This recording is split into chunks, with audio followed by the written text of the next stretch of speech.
Hello， 大家好，酷酷傻吧。我现在来到欧洲的火药库巴尔干半岛，这里是波斯尼亚与赫塞哥维那的首都塞拉耶佛。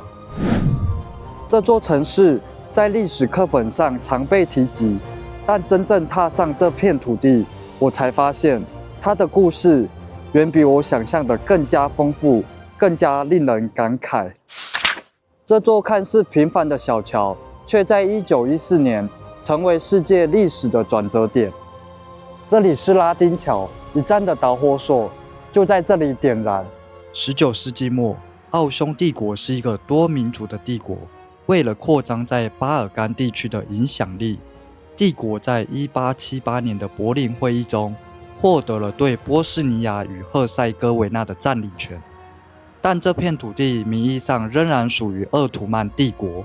在占领期间，奥匈帝国在波斯尼亚投入大量资源，建设铁路、学校和行政系统，逐渐将这片土地纳入自己的统治范围。占领20年后，也就是1908年，奥匈帝国正式将波斯尼亚与赫塞哥维那并入版图。此举激怒了当地的塞族人和塞尔维亚王国。波斯尼亚的塞族人在塞尔维亚民族主义运动的影响下，逐渐产生了强烈的民族意识。这些运动呼吁建立一个以塞尔维亚为核心的大南斯拉夫，将所有南斯拉夫民族统一在一个国家之下。受此思想驱动，波斯尼亚的塞族人渴望摆脱奥匈帝国的统治，并与塞尔维亚合并，实现民族统一的理想。秘密组织黑手党激进地推动这一目标，他们策划暗杀奥匈帝国的储君斐迪南大公，以表达对奥匈帝国吞并波斯尼亚的不满。1914年6月28日，斐迪南大公和妻子索菲亚来到塞拉耶佛，视察奥匈帝国在波斯尼亚的统治。刺杀的计划并不完美，最初的炸弹袭击失败后，19岁的波斯尼亚塞族青年加夫里洛·普林西普在这条街上偶然遇上了斐迪南的车队，他就站在这个位置，举起手枪，朝着这个方向击毙了斐迪南大公夫妇，也改变了历史的进程。斐迪南大公遇刺后，奥匈帝国向塞尔维亚发出最后通牒。然而，由于谈判破裂，奥匈帝国随即向塞尔维亚宣战。因为塞尔维亚与俄罗斯同为斯拉夫民族，这很快引来俄国的介入。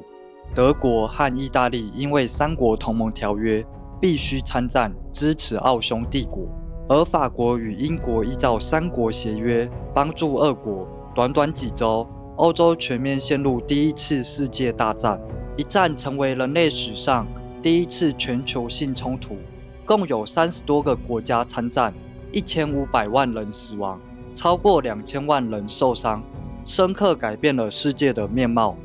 从刺杀的枪声到战争的硝烟，塞拉耶佛就像一位沉默的见证者，提醒人们历史的脆弱与无常，同时诉说和平的可贵，并警示人们勿忘历史的教训。接下来，让我们走进塞拉耶佛温暖的一面。塞拉耶佛除了战争，还有丰富的文化底蕴。在老城区的入口，你可以看到这一条很明显的分界线，这是东西文化分界线，它象征着东方与西方文化在此交汇。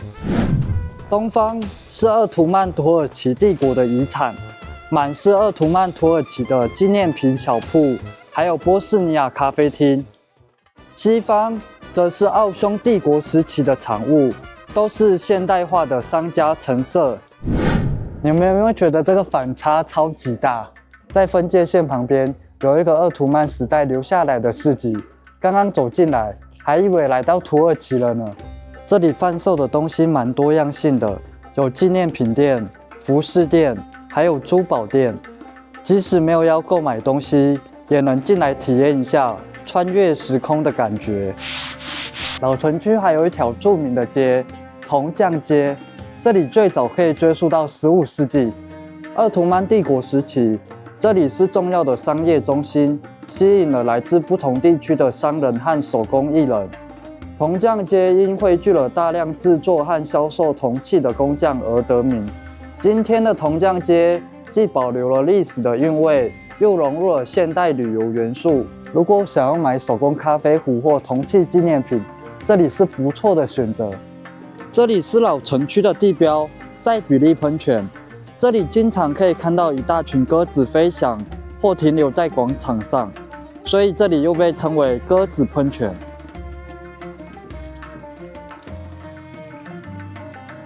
据说只要喝了这里的泉水之后，就会再次回到塞拉耶佛。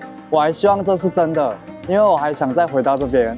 在市中心，我看到天主教堂、清真寺及东正教堂树立在同一片土地上，这样的文化多元性真的让我印象深刻，也难怪这里会被誉为欧洲的耶路撒冷。话说现在这里真的好冷啊，我的手都被冻成红色的了。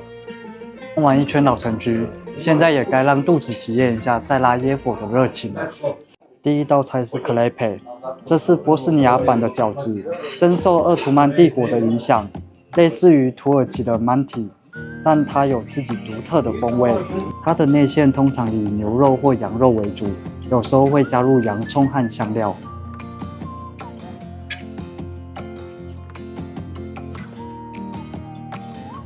味道还蛮咸的，但还蛮好吃的。我发现这白色的其实是优格，搭配这个格雷佩吃起来其实还蛮好吃的。第二道是波士尼亚的经典美食缺巴皮，通常由羊肉或牛肉制成的小香肠，搭配皮塔饼和洋葱一起吃。